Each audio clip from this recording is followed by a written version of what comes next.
and welcome to this week's vlog. This week I was successful in my application for an Access to Work grant, and because it was a really smooth process and pretty straightforward and I think a really helpful sort of thing, I thought I would do a little bit of a vlog telling you how you can apply and the process for it. So you can find out about the Access to Work grant on the gov.uk page, and I'll drop a link for the Access to Work grant information below. And you can claim an Access to Work grant if you live in England, Wales or Scotland. If you live in Northern Ireland, there is a slightly different scheme and process. So I'm talking specifically about the one that you get in England, and there are a few types of criteria that you need to fit in order to apply for an Access to Work grant. So one, you need to be in employment, so either paid employment or about to start paid employment in the next 12 weeks. You need to be over 16. You need to have a physical or mental health condition or a disability. That means you need support to do your job or get to and from work. So you must have an illness or disability or a health condition that means you need the support. So something like a physical disability like I have, a learning disability or related condition, so things like Down syndrome, like ADHD or autism spectrum disorder, things like diabetes, epilepsy, temporary conditions like a broken leg or a broken arm. You can apply for this grant, and mental health conditions like anxiety or depression. Like I said earlier, you need to be in employment. So this can be, there are a few different types of employment. So you can be employed, self-employed, undergoing an apprenticeship or a work trial or work experience or an internship. If you do voluntary work, you cannot apply for an Access to Work grant. And you can also at the moment apply for an Access to Work grant if you're working from home due to the coronavirus. Now, just a few things. Access to Work isn't means tested, so if you are on any other benefits, with the exception of employment support allowance, you can claim Access to Work. So if you're in receipt of PIP or DLA as it was, income support, anything like that, any other benefits, you can still apply for an Access to Work grant. It is not means tested and will not affect your other benefits. If you are in receipt of employment support allowance, obviously there are rules about claiming ESA and working. So if you work less than 16 hours and receive employment support allowance, you can still apply for an Access to Work grant, but anything over that is a no-go. Just to mention that if you work in the civil service, you cannot apply for an Access to Work grant and your employer will provide the equivalent. So you need to check that out with your own employer if you do work for the civil service. And there are helplines and numbers to call. So if you aren't sure if you're eligible and you'd just like to talk to someone about whether you are or not, I will leave the numbers in the description below so you can give them a call. So what is Access to Work? Access to Work is a grant to help pay for any extra support you need at work, so practical support that you would need in your workplace. Access to Work can give you a really handy grant to help pay for things like BSL interpreters, lip speakers, note takers, anything like that. It can also help to pay for adaptations to your existing vehicle to help you get to work. It can support you with taxi fares or a support worker if you can't use public transport, and it can also help pay for support workers or job coaches to help you in your workplace. Your workplace at the moment can include your own home, so if you work from home for whatever reason, or if you're self-employed, you can still apply for an Access to Work grant, and you can still use this grant within your own home, so that's worth bearing in mind too.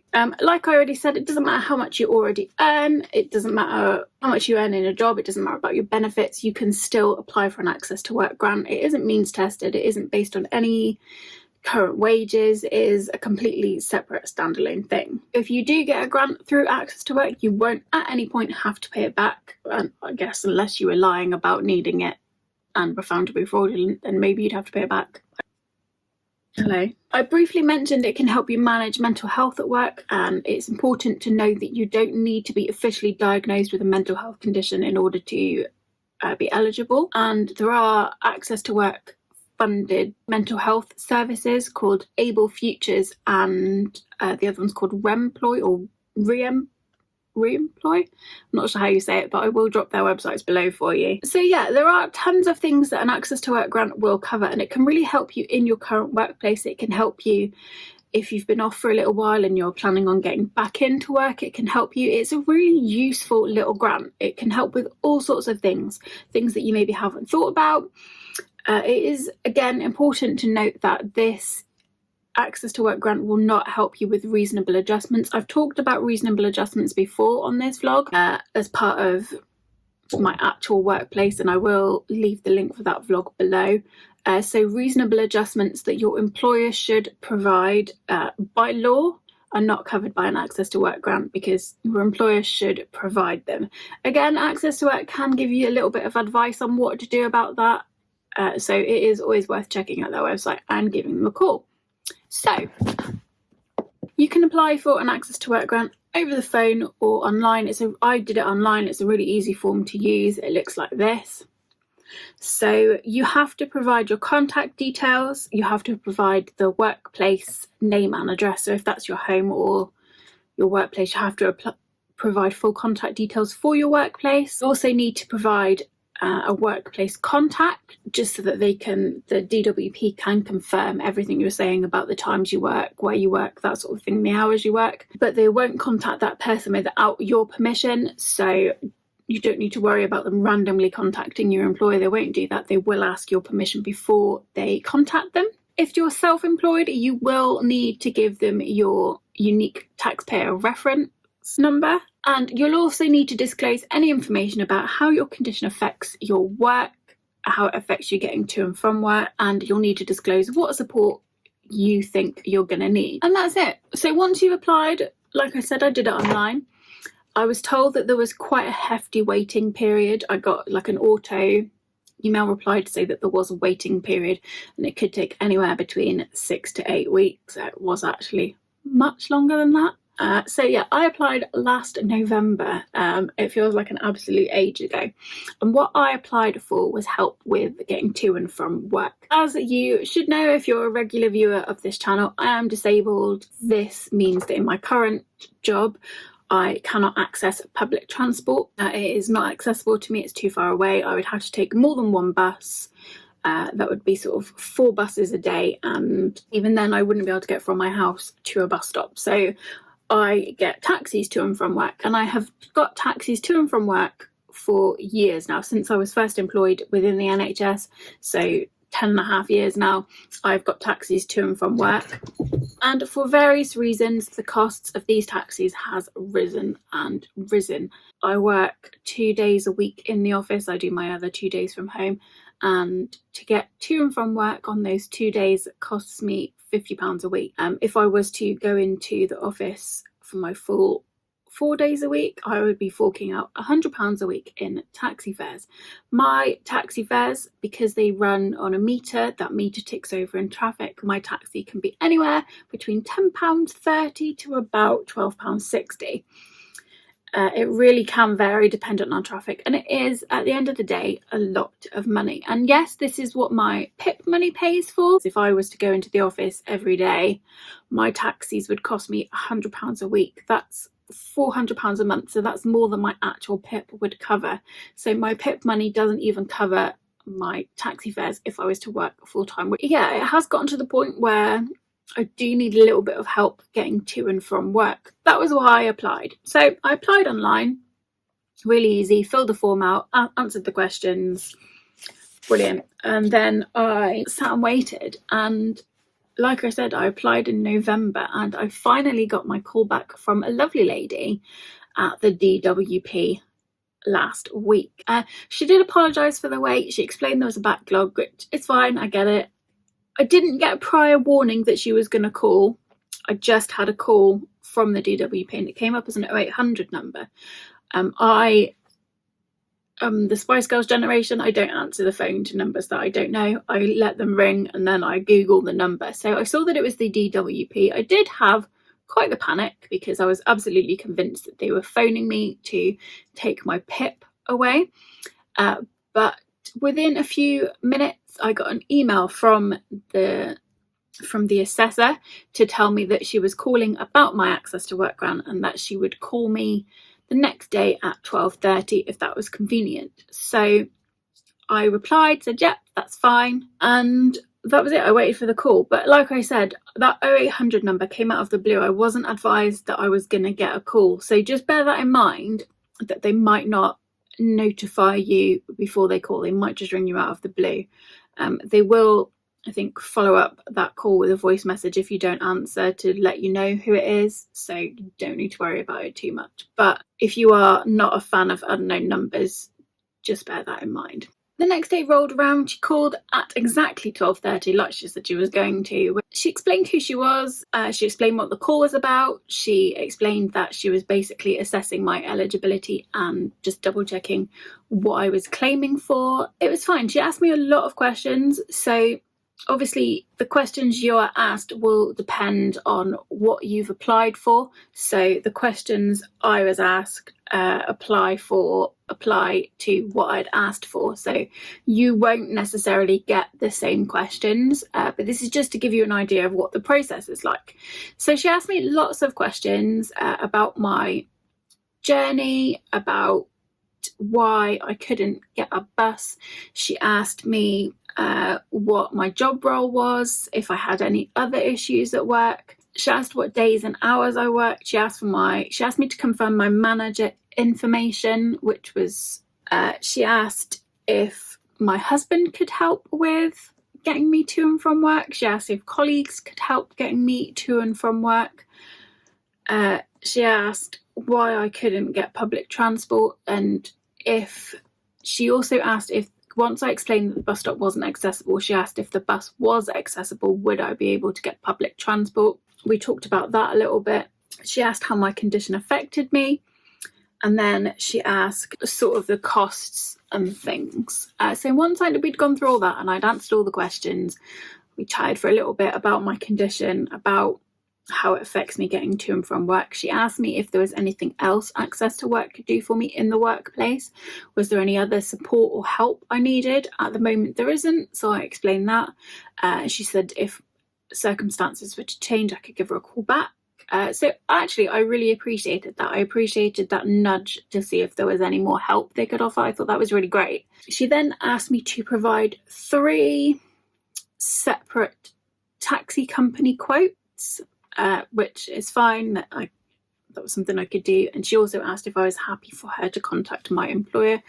All she did was email my manager and ask her to confirm the hours I worked and the days I worked. She then reiterated that she would send me an email after our phone call just to confirm that she needed 3 quotes from me, a deadline for when she needed the quotes, and what would happen next. I had 6 days then to get in touch with the various taxi companies and ask for quotes. They all got back to me with very varying quotes. I then sent those along to the assessor and waited to hear back from her.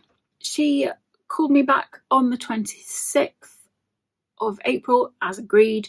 She thanked me for the quotes. She got me to explain some of the information in my email about the quotes a little further, and then basically said that she was happy for me to have the grant. And that was it really. She explained that I would receive a letter in the post. She explained that I was going to get another email just to reiterate everything that we'd spoken about, what was going to happen next, how I would apply, and sort of the next steps.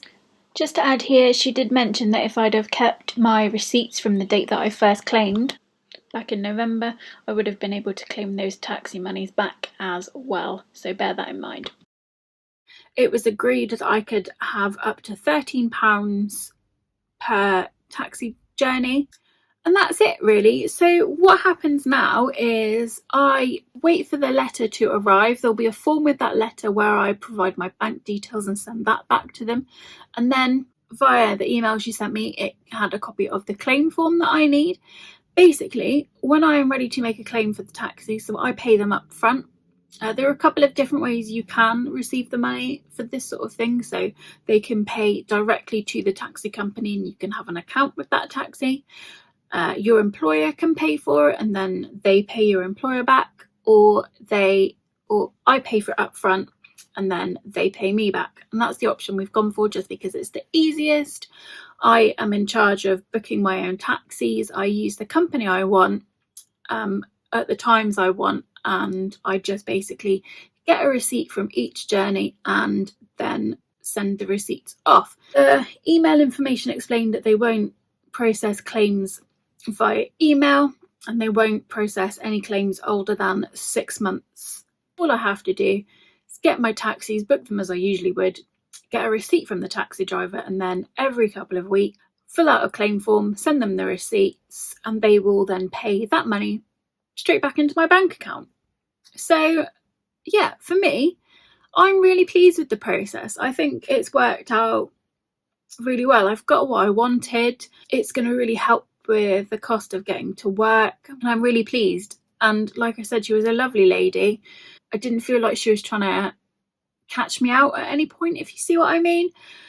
She was just a really nice lady. She asked me the questions she needed to ask, and actually, whilst from me making my initial claim to her calling me for the assessment took a long time, the actual claim itself, so from her talking to me a week ago, it's taken 7 days from me having that phone call for me getting the grant. So actually a really smooth process. A lot of communication via email. She sent me all the information via email, so I don't have to remember what she said. It's all there written out for me, and they're going to send me a letter to confirm it all as well. So yeah, I'm really pleased with this process. I think it's been really good. Yeah, I just wanted to tell you a little bit about how to apply and what it was like. So I would urge you to check it out. I think you can get a lot more help than you think for work. And I think the Access to Work is a really handy little grant to know about, and I don't think it's that well publicised. I don't think many people know about it. Yeah, I just wanted to spread the word and let you know that there is help out there if you need it. And like I said, unlike PIP, it's not a strenuous, scary, frightening process. It's quite an easy, gentle one and can get you a little bit of extra help. You don't have to be in receipt of any disability benefits to claim for it. You don't have to provide proof. It's just a really nice little extra help to keep you in work or get you to work if that's what you want to do. So yeah, I think it's really good. And like I said, the application form was easy, the process was easy, the Gov UK website was easy to follow, and overall I'm really pleased. The assessor was really nice. I'll leave all the links below so you can check this out for yourself. It is absolutely worth giving them a ring or checking them out online to see if you're eligible for something. I think any extra help we can get as disabled people is worth it. So yeah, check out the links, give them a call, see if you can get some help. I would really recommend you do it. And that's it, really. If you've got any questions, drop them below. I will do my best to answer them. And if I can't answer your question, I will find you a link or a resource or a person that can help. I'd love to know if you've applied in the past for an Access to Work grant. What was it like for you? Did you find the process easy? As always, thank you for watching. I hope you found this video useful, and I'll be back soon with another video.